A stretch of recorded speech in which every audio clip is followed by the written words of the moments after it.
महादेव का ये मंदिर सैकड़ों वर्ष प्राचीन है। इस मंदिर की ऐसी धार्मिक और पौराणिक मान्यताएं हैं जिन्हें जानकर आप हैरान रह जाएंगे। तो आइए जानते हैं इस मंदिर के बारे में। ओम नमः शिवाय। तो आज हम आए हैं छत्तीसगढ़ के एक ऐसे मंदिर में जहां शिवलिंग की स्थापना स्वयं भगवान लक्ष्मण जी ने की है। तो चलिए आज का व्लॉग स्टार्ट करते हैं। वैसे तो हर मंदिर की अपनी एक अलग मान्यता होती है, लेकिन महादेव घाट के इस मंदिर की मान्यता सुनकर आप दंग रह जाएंगे। कहा जाता है कि जो भक्त उज्जैन में महाकाल के दर्शन नहीं कर पाते, वहां नहीं जा सकते हैं, तो अगर वो ब्रह्म मुहूर्त में उठ के महादेव घाट के इस शिवलिंग में जल अर्पित करें तो उन्हें उज्जैन के महाकाल के दर्शन के जितना ही पुण्य फल प्राप्त होता है। महादेव की आराधना उत्तर भारत से लेकर दक्षिण भारत तक हर कस्बे में होती है। देश भर में अलग अलग तरीके से भोलेनाथ की पूजा अर्चना की जाती है। कई मंदिरों में महादेव की आराधना और स्थापना के लिए कई मान्यताएं हैं। इसमें छत्तीसगढ़ की राजधानी रायपुर में सैकड़ों साल पुराना हटकेश्वर महादेव मंदिर है, जहां की मान्यताएं जानकर आप हैरान रह जाएंगे। ये मंदिर रायपुर के महादेव घाट में स्थित है। मान्यता है कि भगवान श्री राम के वनगमन के दौरान शिवलिंग की स्थापना हुई थी। शिवलिंग की स्थापना लक्ष्मण जी के हाथों हुई थी। कहा जाता है कि स्थापना के लिए हनुमान जी अपने कंधे पर शिव जी को लेकर आए। बाद में ब्राह्मण देवता को आमंत्रण करने गए, तब वहां उन्हें देर हो गई। इधर लक्ष्मण जी देरी होने से क्रोधित हो रहे थे, क्योंकि स्थापना के समय में देर हो गई थी। जहां स्थापना की योजना बनाई गई थी, वहां ना करके स्थापना के समय को देखते हुए खारून नदी के तट पर ही भगवान भोलेनाथ के इस शिवलिंग की स्थापना की गई।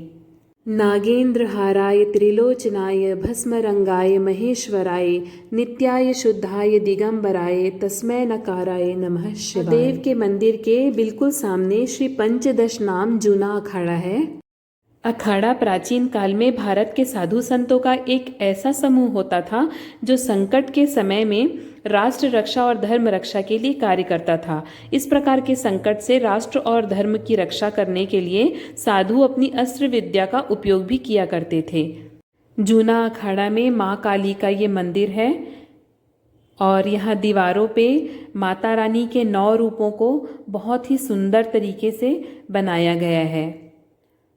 मंदिर में की कलाकृति देख के आपका मन आनंद से भर उठेगा। आज भी दूर दूर से साधु संत आकर जूना अखाड़ा में ही विश्राम करते हैं। वर्तमान समय में भी अखाड़े होते हैं जो आज भी राष्ट्र को संकट में आने पर ज्ञान आदि से लोगों को सही राह पर लाने के लिए तत्पर रहते हैं। इस पूरे मंदिर का निर्माण कार्य कलचुरी वंश के राजाओं के द्वारा करवाया गया है। कलचुरी वंश के राजाओं के द्वारा छत्तीसगढ़ में बहुत सारे मंदिरों का निर्माण कराया गया है। इस पूरे मंदिर परिसर का निर्माण कार्य कलचुरी वंश के राजाओं द्वारा कराया गया था। कलचुरी वंश के राजाओं ने छत्तीसगढ़ में अनेकों मंदिर बनवाए हैं। ये मंदिर उनमें से एक है। मंदिर के एक पत्थर शिलालेख से पता चलता है कि यह कलचुरी राजा द्वारा वर्ष 1402 में बनाया गया था। संस्कृत में ब्रह्मदेव राय की लिपि स्मारकीय लिपि अभी भी महंत घासीदास मेमोरियल संग्रहालय में संरक्षित है। रायपुर के कलचुरी राजाओं में सर्वप्रथम इस क्षेत्र में अपनी राजधानी बनाई थी। राजा ब्रह्मदेव ने विक्रम संवत 1458 अर्थात 1402 ईस्वी के शिलालेखों से ज्ञात होता है कि हाजी राज ने यहाँ हटकेश्वर महादेव मंदिर का निर्माण कराया था। वर्तमान में खारून नदी के तट के आसपास 50 से अधिक छोटे बड़े मंदिर बन गए हैं। सबसे खास आकर्षण संगमरमर से निर्मित हनुमान मंदिर का है। इस मंदिर में माँ दुर्गा का अवतार, जिड़ माता, राधा कृष्ण, सीता राम दरबार भी है। प्राचीन काल में जो ऋषि मुनि जूना अखाड़ा में रहते थे, उनकी प्रतिमाएं भी यहाँ स्थापित की गई हैं।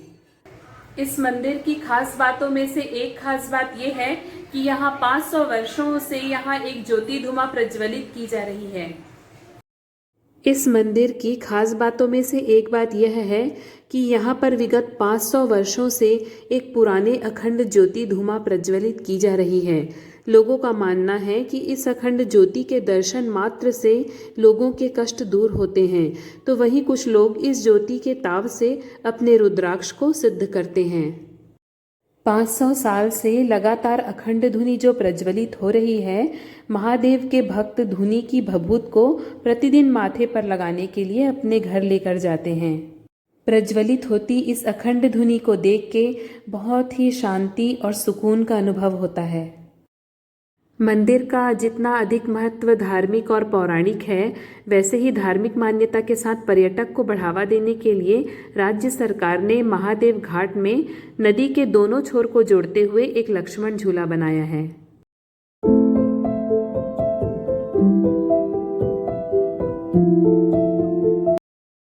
छत्तीसगढ़ के लोग अपने पूर्वजों की आत्मा की शांति के लिए नदी किनारे पिंडदान करने आते हैं। यहाँ स्थित शमशान घाट पर दाह संस्कार के बाद अस्थियों का विसर्जन उसी तरह किया जाता है जैसा हरिद्वार के हर की पौड़ी में करने की मान्यता है।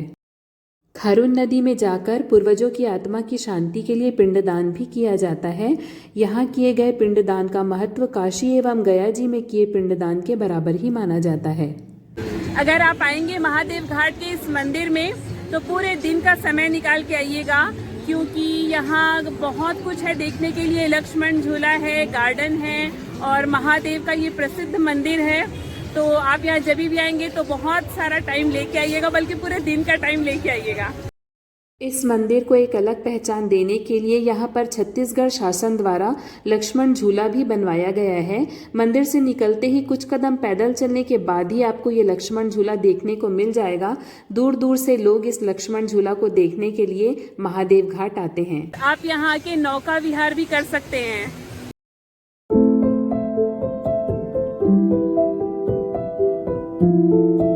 सावन होने के कारण यहाँ पे बहुत ज्यादा भीड़ है। आप तो जानते हैं कि श्रावण मास शिव भक्तों के लिए किसी त्योहार से कम नहीं है। तो सावन होने की वजह से यहाँ पे बहुत ज्यादा भीड़ है। इस मंदिर के बाहर हर वर्ष कार्तिक माह में पुन्नी को मेला लगता है। ये मेला 2 दिन का होता है, जो कि पूरे प्रदेश में महादेव घाट मेला के नाम से प्रसिद्ध है। 2 दिन के मेले में लोग छत्तीसगढ़ के सभी कोनों से यहाँ आते हैं। इस मेले के दौरान हजारों लोग इकट्ठा होते हैं। मेले में शामिल होने वाले अधिकतर लोग भोलेनाथ के दर्शन के लिए मंदिर में अवश्य प्रवेश करते हैं। लक्ष्मण झूला क्रॉस करते ही यहाँ पे बहुत अच्छा गार्डन है। चलिए मैं आपको दिखाती हूँ। लक्ष्मण झूला के दूसरे छोर पे बहुत सुंदर और भव्य गार्डन का निर्माण भी कराया गया है। लक्ष्मण झूले को इस तरीके से बनाया गया है कि लक्ष्मण झूला से उतरते ही गार्डन तक आसानी से पहुंचा जा सके।